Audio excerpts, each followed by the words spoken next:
Assalamualaikum warahmatullahi wabarakatuh. Selamat pagi pemirsa setia Sultan TV dimanapun Anda berada. Bagaimana keadaannya hari ini? Semoga sehat selalu dan juga semangat dalam menjalani hari. Pagi ini Anda kembali terhubung bersama saya, Hairunisal Araf, di Bincang Hari Ini. Sebelum kita memasuki tema hari ini, kami akan kembali kepada pemirsa setia Sultan TV untuk terus terhubung bersama kami di sosial media Instagram @sultantv.co dan juga @beritasultantv. Kemudian di Facebook kami di @kreatifsultantv dan juga beberapa tayangan yang akan kami siarkan secara live streaming di YouTube Sultan TV. Beberapa tahun terakhir kita sudah melewati masa pandemi COVID-19. Banyak sekali hal yang terjadi dari mulai kehilangan keluarga tersayang, kemudian hal ini diperburuk oleh beberapa terjadi kasus tindak pidana korupsi yang dilakukan oleh para pejabat kita. Sekarang kami sudah hadirkan bintang tamu. Beliau adalah seorang aktivis dari Koalisi Pemerhati Jakarta Baru. Juga beliau aktif sebagai Wakil Ketua DPD dari fraksi Perindo. Selamat pagi. DPW Perindo. Selamat pagi Mas Sugianto. Selamat pagi Mbak A. Baik, gimana keadaannya Mas? Baik. Sehat ya Mas ya? Ya, sehat. Gimana tadi berangkat dari Tanjung Priok. Dari Tanjung Priok. Perjalanan lancar? Ya, lancar. Lancar, alhamdulillah. Baik Mas, sesuai dengan tema kita pagi hari ini yaitu kasus dugaan korupsi bansos yang terjadi di DKI Jakarta. Ya. Dari berita yang beredar kan itu sekitar nominalnya lumayan besar ya Mas, sekitar 3,65 triliun. Ya. Di mana Dinsos DKI itu merujuk 3 rekanan penyalur paket. Yang pertama ada dari Pasar Jaya, kemudian dari PT Food Station dan PT Trimedia Imaji Resiko Abadi. Ya. Dari beberapa hal yang sudah mulai ramai dibincangkan, itu sebetulnya temuannya di PT mana Mas? Oh, jadi begini, kita mulai dulu kali ya dari awal ya. Oke, baik. Ini kan sebenarnya bansos ini kan diambil dari dana anggaran DKI. Betul. Ya, jadi ada dana anggaran darurat namanya itu. Nah itu dari tahun 2000 kemudian 2001 ya kira-kira begitu ya. Nah itu kemudian penyelenggaranya itu dinas sosial ya. Kira-kira begitu. Nah ini kan berawal dari cuitannya ini nih. Kuara. Ya Kuara ya. Yeah. Nah sebenarnya jauh sebelum itu juga sudah banyak yang mempersoalkan ini ya di lapangan itu ya, pembagiannya tidak sesuai kan. Mbak Al mungkin masih ingat ya, Pak Gubernur Anies dulu kan waktu bicara ya, nanti ada daging dan sebagainya gitu ya. Ada tapi beras, daging. pada faktanya nggak ada itu ya. Kemudian mungkin ininya berkurangnya bagian isinya gitu ya. Nah terus dalam prosesnya juga ya banyak ribut masalah gitu ya. Nah cuma karena ini kan karena urusan COVID ya, masyarakat ini takut gitu loh mau mempersoalkan ini karena lagi-lagi nanti dianggap ya tidak manusiawi lah, tidak pro lah dan sebagainya gitu ya, karena ini darurat lah dan sebagainya. Itu nanti akan dijadikan senjata itu, dijadikan ya tameng lah untuk melakukan ini. Nah kemudian bukan nggak ada yang masalah ya, juga banyak yang persoalkan, banyak yang mempertanyakan ya. Saya juga ikut juga mengikuti ini gitu kan. Ya, teman-teman dari beberapa aktivis juga mempersoalkan ini. Nah tapi ya itu tadi ya, kita ini kan sebenarnya tidak bisa masuk terlalu jauh gitu ya. Gitu. Dan apalagi kemudian ini di audit BPK ya, hasil audit di BPK juga normal-normal begitu saja gitu ya. Nah tiba-tiba gitu ya, bagikan Pertirdis yang bolong ini muncul nih cuitan dari Kurawa ya. Iya betul. Gitu ya. Siapa namanya tuh Pak? Rudi Valinka. Iya, Rudi Valinka ya, Kurawa. Anak geger nih. Saya tahu itu udah sejak dia tweet itu, saya tahu karena kan saya ada mengikuti ya. Nah, saya ikuti. Saya pikir ya ini sih sebenarnya bukan hal baru ya, bukan hal yang biasa gitu. Cuma memang konon informasinya kan dari whistleblower nih. Iya betul. Whistleblower nih, berarti saya menganggap ada orang dalam yang membocorkan gitu ya. Dan kalau memang itu benar ya, ini dahsyat gitu loh. Dahsyat gitu loh. Kan itu 3,6 triliun ya, ini bukan main-main loh. Ini angka yang sangat ini besar. Ini angka fantastis loh. Kemudian Dinas Perumda Pasar Jaya, ya itu kan dirutnya waktu itu saat itu Pak Arif ya kalau nggak salah. itu dia mendapat ya semacam kontrak mungkin 2,8 triliun. Ini dahsyat tuh ya. Ini di tweetannya bunyinya begitu ya. 8 triliun. Kemudian dia menyebutkan masih ada sisa 1.000 ton kurang lebih ya di satu gudang di Pulau Gadung gitu ya. Di situ begitu tweetannya. Mungkin itu baru satu gudang, kita belum tahu di gudang yang mana. Nah, kemudian ramai nih ya. Nah, yang menarik itu dia juga menampilkan beberapa nama gitu ya. Nama-nama ya.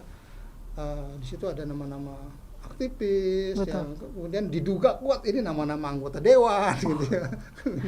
Saya juga beberapa nama itu saya kenal gitu ya. Ini menjadi menarik gitu loh, menjadi sangat ya kita anggap ini serius lah ya gitu ya. Gitu. Kenapa? Karena ini menyangkut kepentingan publik. Betul. Gitu loh. Pada satu sisi kita nggak berani untuk mempersoalkan karena ini urusan kopi, ini urusan, tapi pada sisi lain ya nggak boleh juga dong urusan ini kemudian ya dianggap tutup mata, kemudian dalam proses pekerjaannya semacam ya boleh kita anggap dijadikan bancakan ya, diduga kuat jadi bancakan gitu ya, dibagi-bagi kan nggak boleh itu, main KKN gitu kan. Kalau misalnya dia mengerjakan profesional dan sebagainya, is okay gitu ya. Saya pikir itu yang menarik yang perlu dipertajam ya. Berarti sorry Mas, untuk yang 2,85 triliun yang beredar di media itu sebetulnya pembagian dari total 3,65 triliun begitu? Iya. Itu triliun, kemudian PD Pasar Jaya itu, Perumda PD Pasar Jaya itu mendapat 2,8 triliun, begitu ya kira-kira ya. Jadi yang 2,85 triliun itu bagian dari Perumda Pasar Jaya yang dimana ditemukannya sekitar 1.000 ton beras yang sudah tidak layak untuk dikonsumsi sebanyak 15 juta paket katanya Mas. Ya itu ceritanya gitu ya. Jadi ya saya sih sebenarnya gampang aja nih melihat persoalan ini ya gitu ya. Ya kita bisa melaporkan ke penegak hukum, ke KPK dan sebagainya, tapi saya ini sering lapor ya. Ke KPK saya beberapa kasus saya sering lapor gitu ya. Dan di sana itu ya terakhir saya lapor beberapa kasus lah, banyak lah ya. Masuk Sumber Waras juga saya ikut melaporkan ya. Gitu. Jadi berdasarkan pengalaman ya kita harus mendalami betul satu kasus ini gitu ya.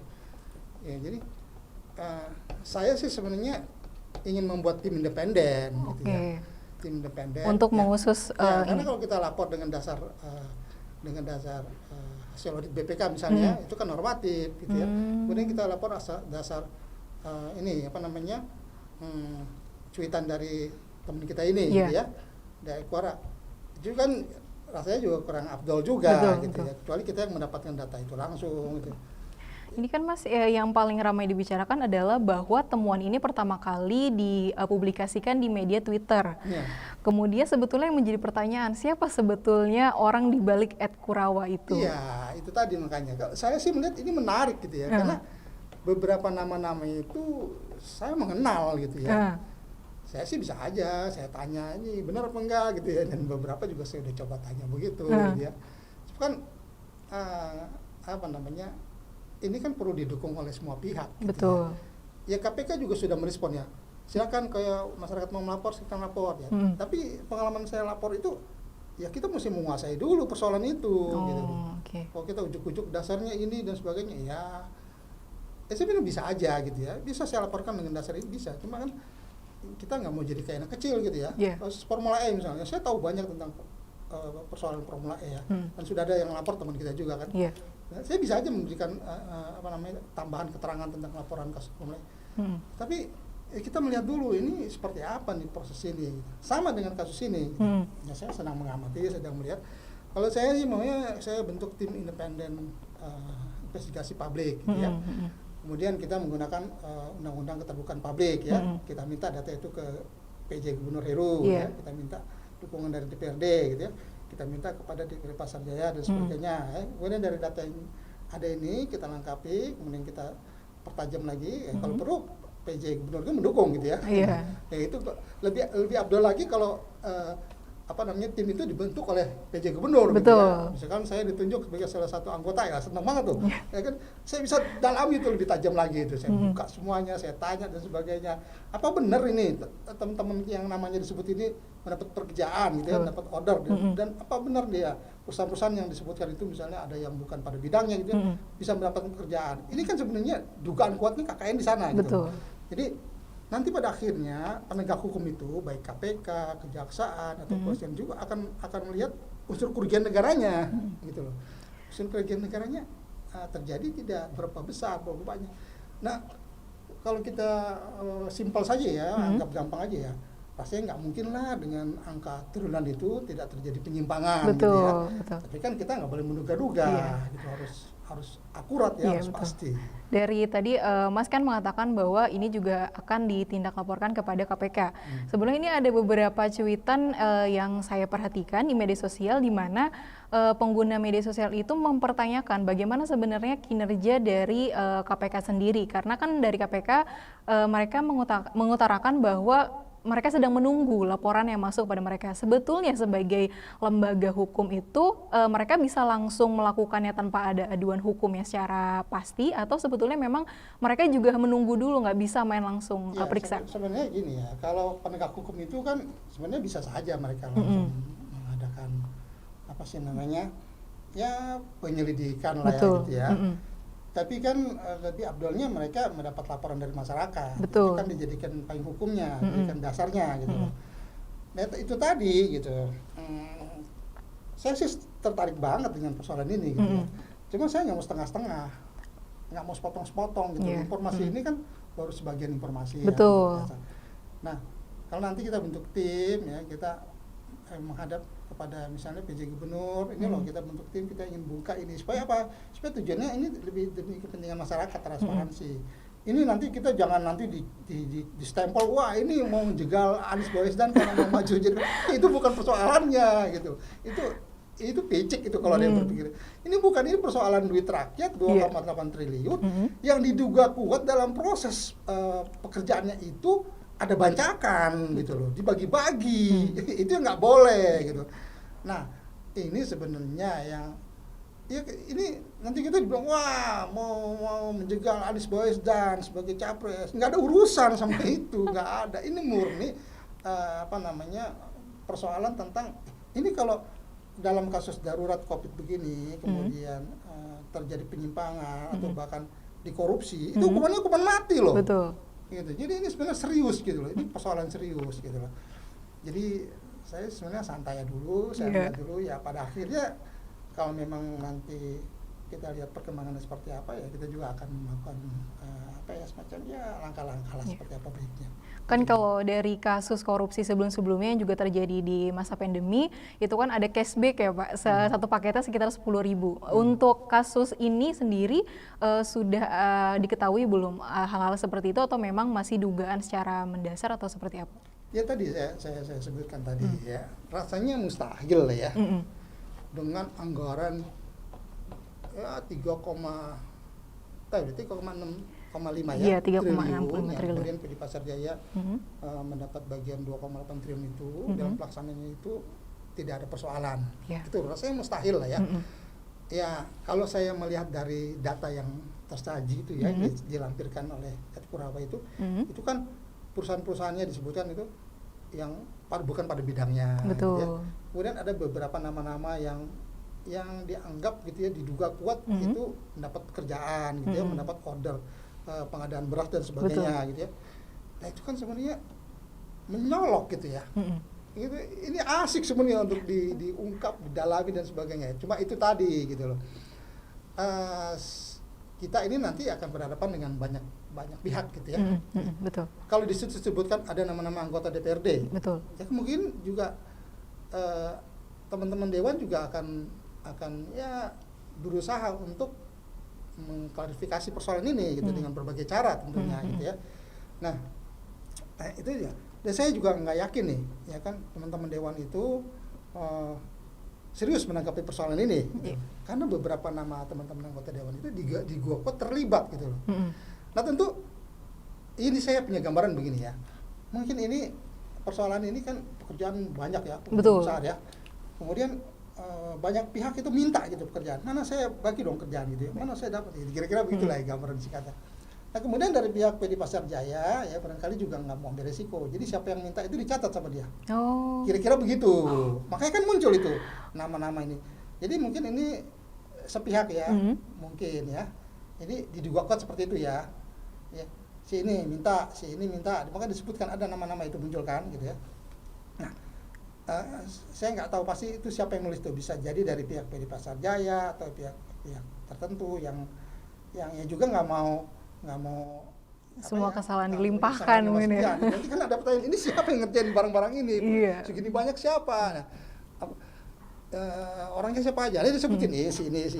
Kira-kira begitulah untuk jaga-jaga. Nah, pada akhirnya tiba-tiba muncul nih si Kurawa, bunyi seperti itu nih, akun @Kurawa. Jadi ya saya sih memprediksi seperti itu, dugaan saya, mudah-mudahan nggak seperti itu. Oke.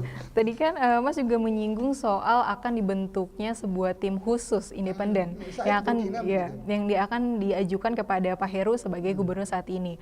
Tapi melihat tanggapan Pak Heru di beberapa media terkesan seperti tidak banyak komentar, kemudian beliau mengatakan nggak tahu karena ini sebuah proyek lama sebetulnya. Nah itu Mas Sugianto sendiri sebagai aktivis melihatnya gimana? Atau itu sebagai jalan yang bagus untuk menuju sana atau ada kesulitan tersendiri? Ini kan kalau melihat dari nama-nama itu kan banyak nama-nama yang diduga kuat teman-teman anggota dewan. Oke. Gitu loh. Ya kan? Nah, kalau udah bicara itu tentunya kan anggota dewan ini dengan gubernur itu posisinya seimbang. Gitu loh. Yang namanya pemerintahan daerah itu adalah bersama-sama antara gubernur dan DPRD. Nah, kalau sudah menyangkut DPRD, nah di sini ya nggak ada gejolak nggak semudah itu, gitu ya kan. Teman-teman DPRD kemungkinan bila memang benar ya, bila benar mereka itu diduga terlibat kuat gitu ya dalam proses KKN ya, korupsi, nepotisme ya, itu kan dugaan kuatnya ke sana gitu ya. Ya tentu juga akan berusaha melakukan ya semacam langkah ya, ya bagaimana lah seperti itu ya. Tapi sebenarnya intinya begini, ini bukan persoalan siapa dan bagaimana gitu ya.